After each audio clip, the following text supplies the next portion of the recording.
Assalamualaikum warahmatullahi wabarakatuh. Pada video kali ini saya akan mempraktekkan implementasi skema pengalamatan VLSM pada praktikum modul ke-6 ini. Pada modul ke-6 ini adalah materinya tentang implementasi skema pengalamatan VLSM menggunakan paket tracker. Nah, di sini ada topologi, contoh topologi yang sudah ada di modul. Kemudian ada skenario, terus ada tujuan juga, terus ada kebutuhan perangkat nantinya yang akan kita buat pada disk paket trackernya. Lalu langsung saja kita pergi ke latihan pertama, yaitu memastikan kebutuhan jaringan. Nah, network address yang kita pakai adalah ini 192.168.33.128/25. Angka 1 menentukan berapa banyak alamat host dan subnet yang tersedia. Nah, di sini ada pertanyaan, berapa banyak alamat host tersedia dalam suatu jaringan per 25? Kita mencoba menjawab. Jawabannya adalah 32 dikurangi 25 sama dengan 7. Nah, ini didapat dari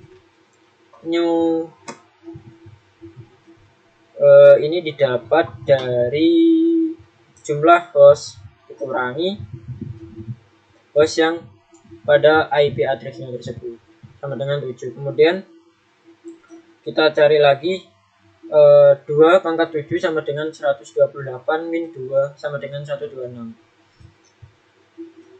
Nah, ini hasil dari host, banyaknya host yang ada pada suatu jaringan per 25, yaitu 126. Kemudian berapa jumlah total alamat host yang diperlukan dalam diagram topologi? Saya mencoba menjawab. Di sini kita tambahkan semua pada topologinya, yaitu mulai dari LAN 1 sebanyak 40, kemudian BRI 1 sampai BRI 2, hostnya ada 2, kemudian di sini BRI 2 LAN-nya 25 host, kemudian BRI 2 IoT LAN-nya 5 host, kemudian BRI 2 CCTV LAN-nya 4 host, kemudian BRI 2 HFAC C2 LAN-nya 4 host. Kita tambahkan semua, maka hasilnya adalah 80 host. Kemudian berapa banyak subnet yang diperlukan dalam topologi jaringan, yaitu jawabannya 6. Kemudian langkah kedua, menentukan subnet terbesar. Pertanyaannya adalah apa deskripsi subnetnya, misal link BRI 1 dan link BRI 1 sampai BRI 2. Jawabannya adalah LAN BRI 1. Kemudian berapa banyak IP address yang diperlukan dalam subnet tersebut. Terus subnet terbesar yaitu 40. Kemudian subnet seperti apa yang dapat mendukung alamat host sebanyak itu? Saya memakai 26/26 atau 255.255.255.1792. Kemudian berapa banyak alamat host total yang dapat didukung oleh subnet mask itu? Jawabannya 62 host.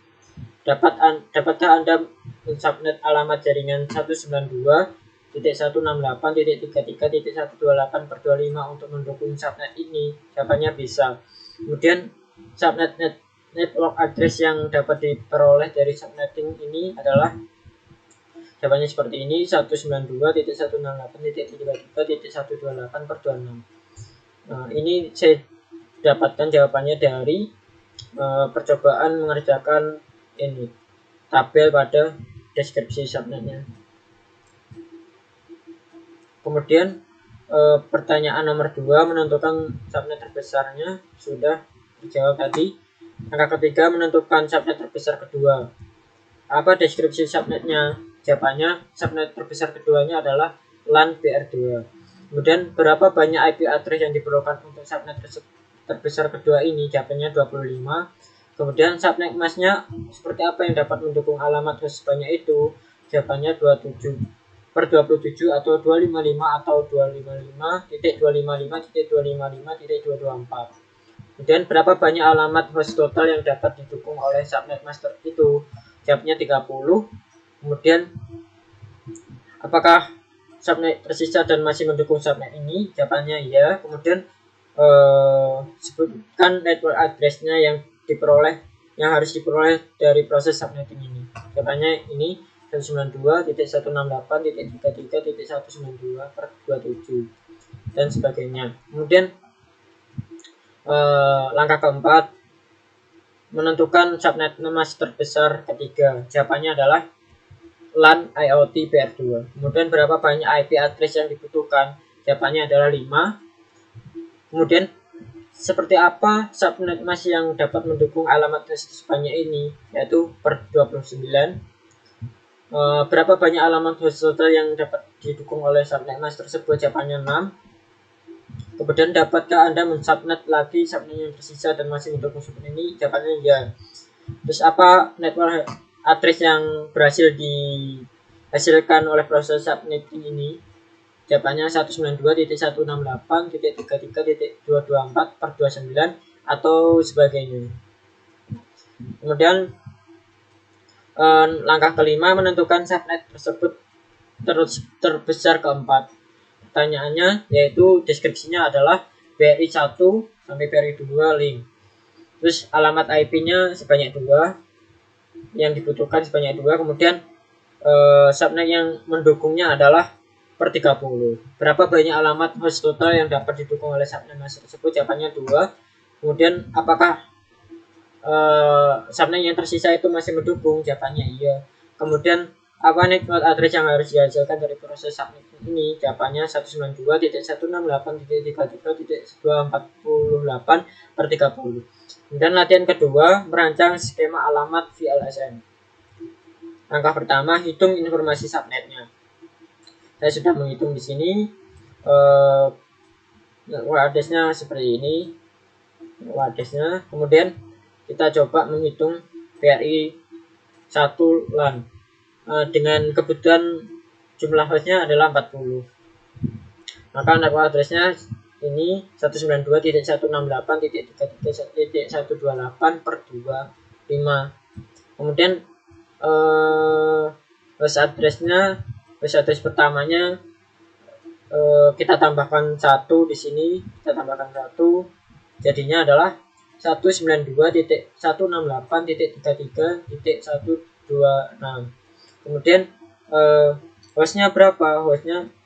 Broadcastnya berapa? Kita tambahkan dari host pada network address-nya adalah 25. Kemudian kita kebutuhan hostnya ada berapa, yaitu ada 62. Berarti kita tambahkan 129 ditambahkan 62, maka hasilnya adalah 192.168.33.191. Kemudian untuk BRI 2 LAN kebutuhan hostnya adalah 25. Kemudian network address-nya kita pakai ini 192.168.33.192/27. Nah, ini ditambahkan 1 pada lastnya, tambah 1 menjadi 193. Kemudian kebutuhan hostnya berapa? Di sini kebutuhannya 30, maka 193 ditambah 30, maka hasilnya 223. Kemudian yang 5 sama 192.168.33.224/29. Nah, ini tambah 1 pada lastnya. Kemudian kebutuhan hostnya adalah 6, maka kita tambahkan 225 ditambah 225 ditambah 6, maka hasilnya 231. Begitupun seterusnya.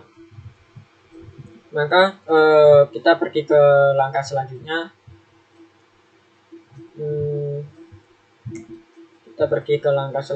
Di sini.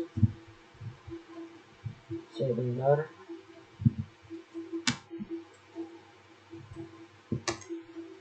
Langkah selanjutnya adalah lengkapi tabel alamat interface perangkat. Nah, ini sudah ya. Langkah kedua sudah. Kemudian latihan ketiga, mengkabelkan dan mengkonfigurasi jaringan IPv4. Di sini menggunakan Cisco Packet Tracker. Kita coba di sini. Kita maximize dulu.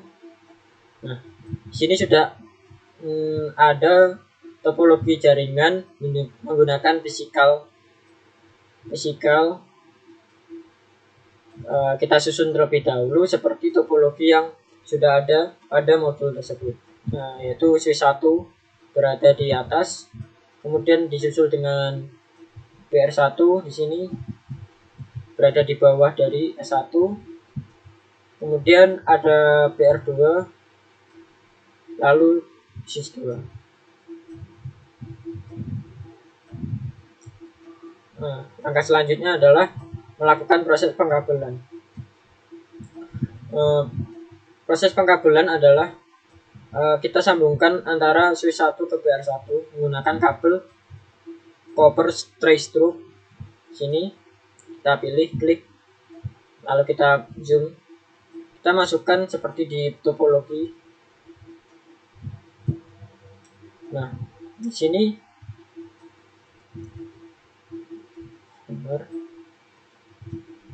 topologinya adalah kita disuruh di sini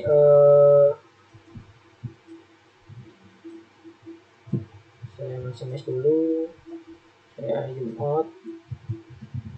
Ini kabel ini kita taruh di sini, kita cari F05, kita sambungkan ke Gigabit Ethernet 001. Nah, kemudian kita pergi ke kabel crossover, kemudian kita sambungkan antara BR1 ke BR2 menggunakan Gigabit 000 dan Gigabit 000. Cari Gigabit 000 ke Gigabit Ethernet 000. Lalu selanjutnya adalah antara BR2 ke S2 menggunakan kabel straight through sama Gigabit 001, kita cari di sini. Lalu di sininya kita cari flash Ethernet 005. Nah, maka setelah komplit, akan persennya itu akan menambah jadi completion 12%. Langkah selanjutnya adalah melakukan konfigurasi perangkat.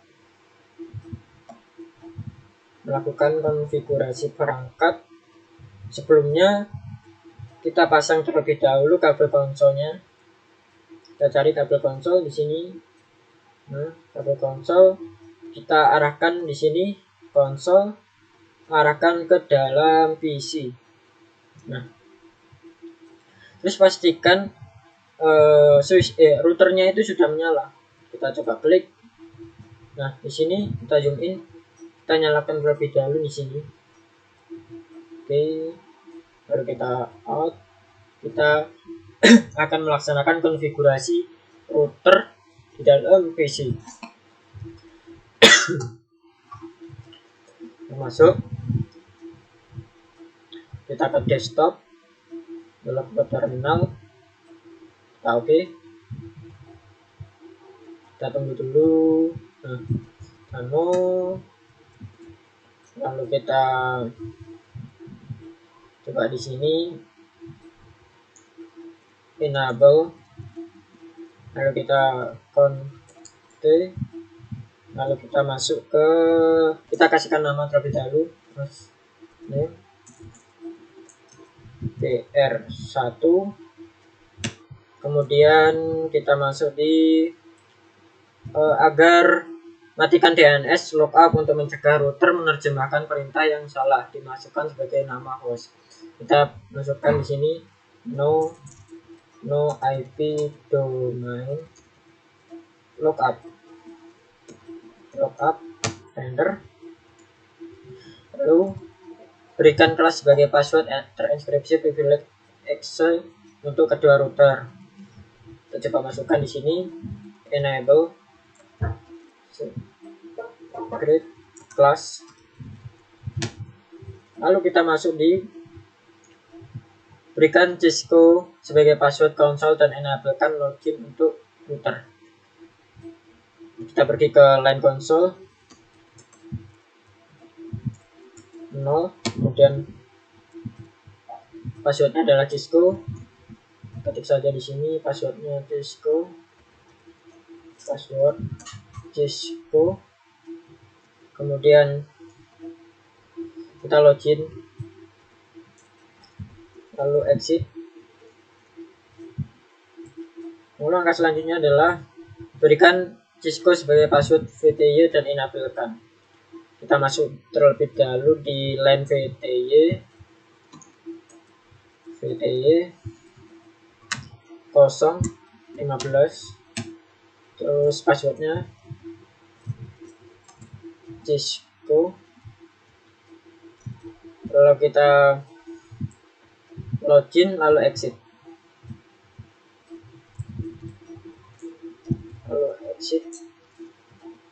lalu langkah selanjutnya adalah enkripsi password plaintext untuk router. Kita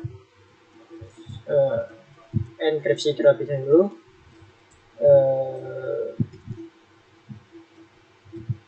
Service password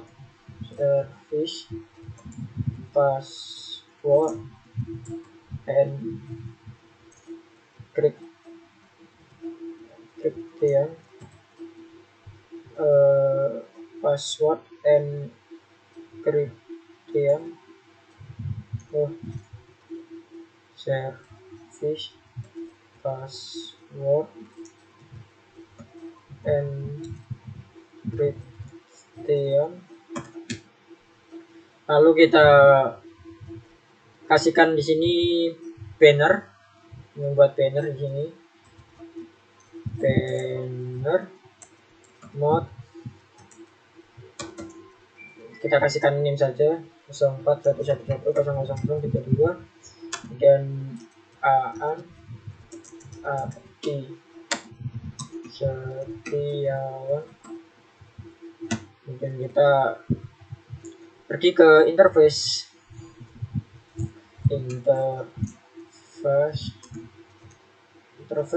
gigabit 000, karena kita akan melakukan konfigurasi pada melakukan pemberian IP address untuk dan subnet untuk masing-masing interface. Kita interface gigabit 00 terlebih dahulu, gigabit 000.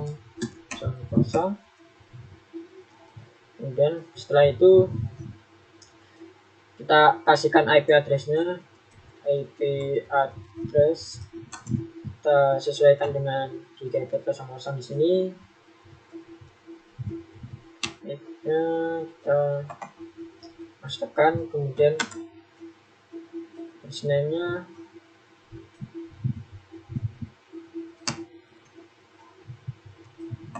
subnet masnya, kemudian kita enter. Terus langkah selanjutnya adalah membuat deskripsi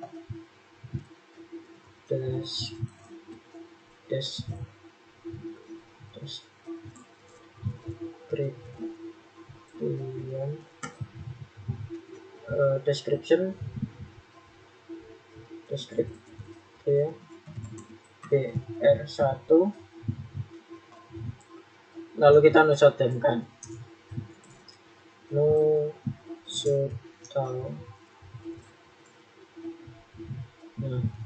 Kemudian kita exit, lalu kita masukkan IP untuk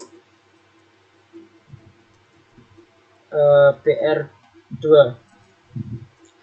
Kita masuk terlebih dahulu, masuk ke interface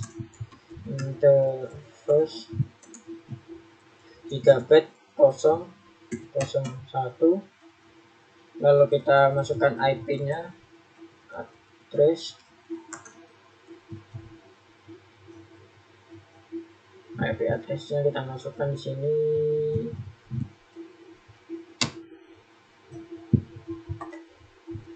Kemudian subnet masnya,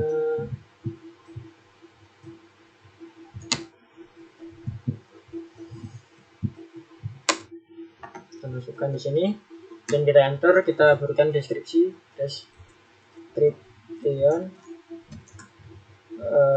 BR2, lalu kita no shutdown.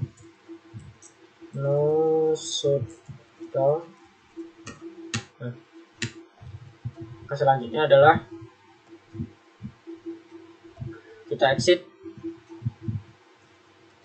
keluar, exit, lalu kita simpan dengan cara copy running startup config.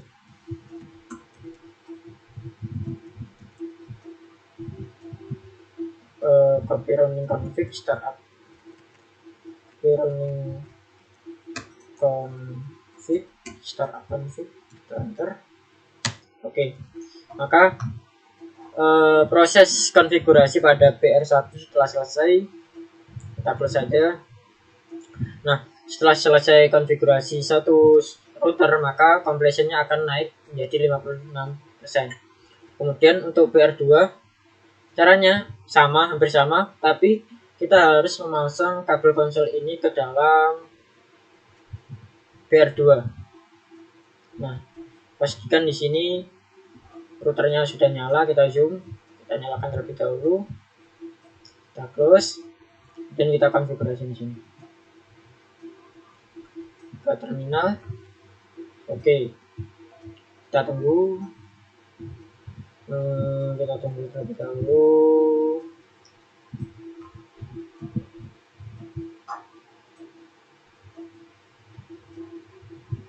Nah, di sini saya sudah ngebuat ya di sini.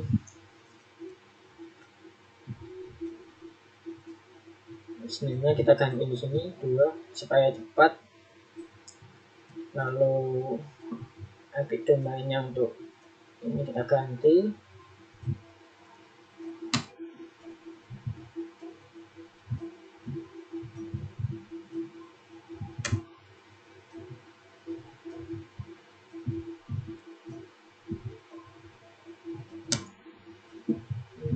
Kita masukkan di sini karena konfigurasinya nanti sama ya, jadi kita nggak perlu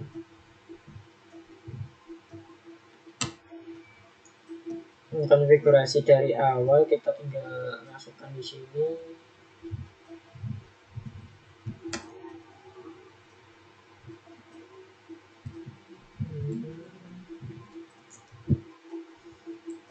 Ini sama, sudah semua. PR1 PR2 sudah sama. Kita copy aja di sini, kita copy, kemudian di sini masukkan semua, paste. Maka sudah ada invalid di sini. Oh, ada kesalahan sebentar. Script.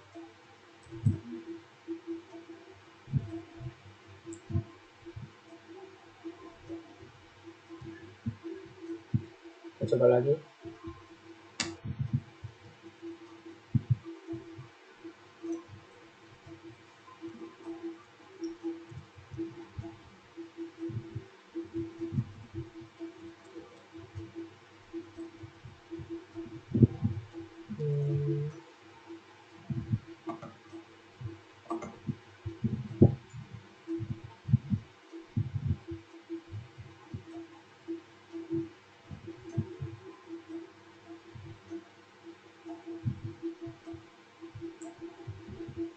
Oke, kita coba dari awal aja.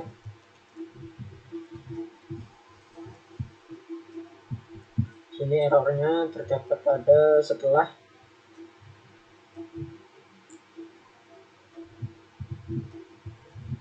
kita coba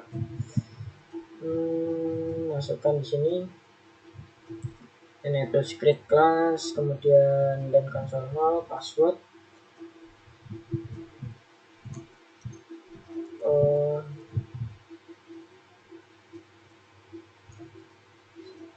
Kita pergi ke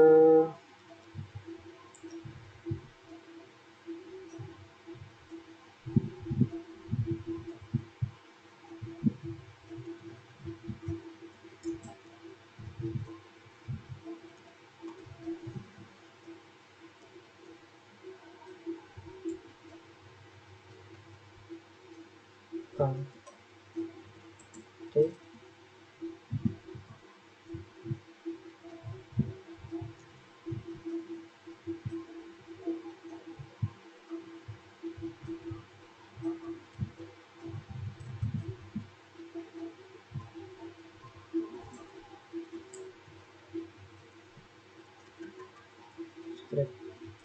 kelas.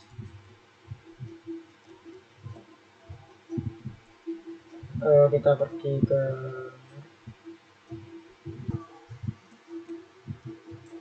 kita lanjutkan di sini teman-teman. Setelah kita melakukan konfigurasi, kita arahkan ke LAN VDI 015. Kemudian kita masukkan di sini untuk passwordnya Cisco, enter, kemudian kita login, lalu kita exit,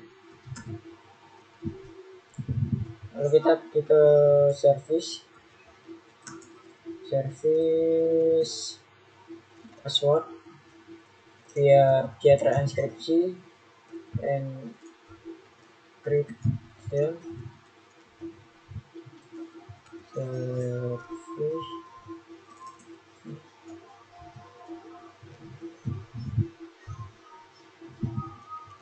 password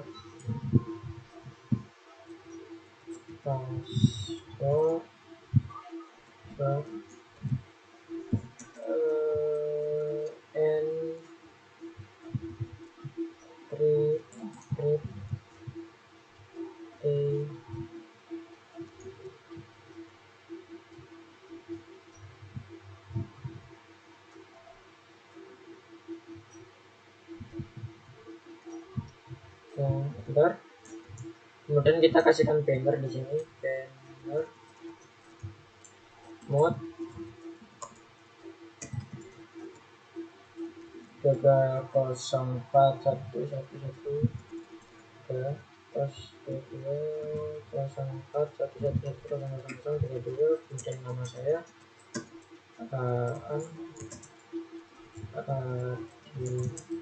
Setiawan. Lalu kemudian kita masuk ke interface gigabit 000. Kita masuk di sini. Ini kita kasihkan IP addressnya. Oke, enter. Lalu kita deskripsikan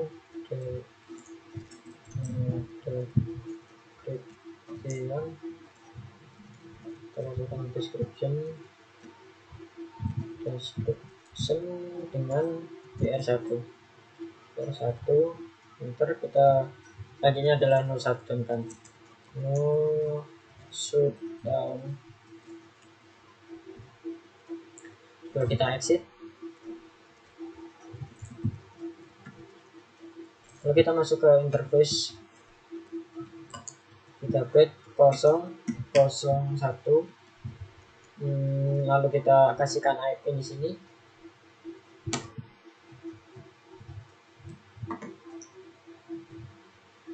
Enter, kemudian deskripsinya, dan kita shutdown.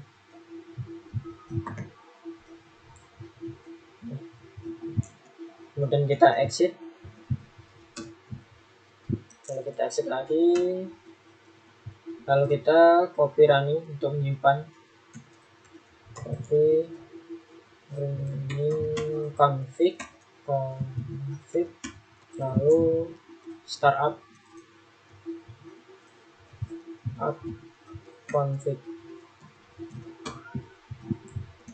Maka konfigurasi untuk PR2 atau router 2 telah selesai.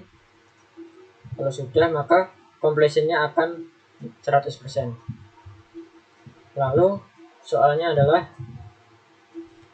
langkah kelima, ujilah konektivitas dari PR1 ping interface gigabit 000 milik PR2. Kita coba terlebih dahulu, kita pindahkan konsolnya ke PR1.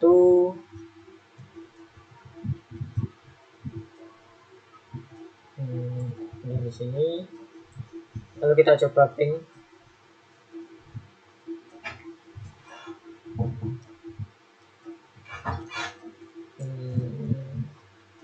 Shotnya kelas Cisco.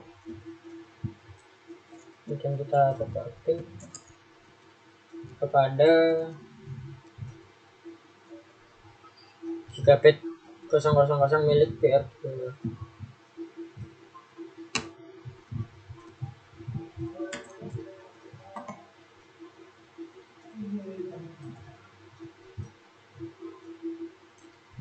Kita coba lagi karena di sini success rate-nya masih 80%.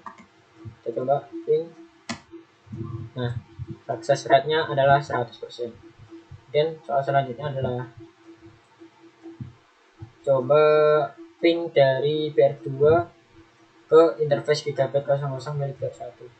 Kita pindahkan terlebih dahulu kabel konsolnya. Jadi kita coba kita besarkan di sini, kita coba masuk di terminal. Oke, kemudian kita exit terlebih dahulu.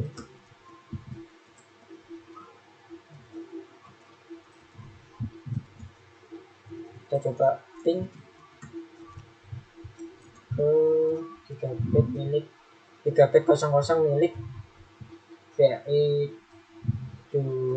1.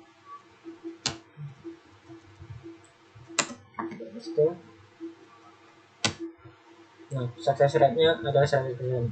Maka dengan itu proses implementasi skema pengalamatan VLSM sudah selesai dan saya sudah menjawab semua pertanyaannya. Maka dari itu cukup sekian dari saya.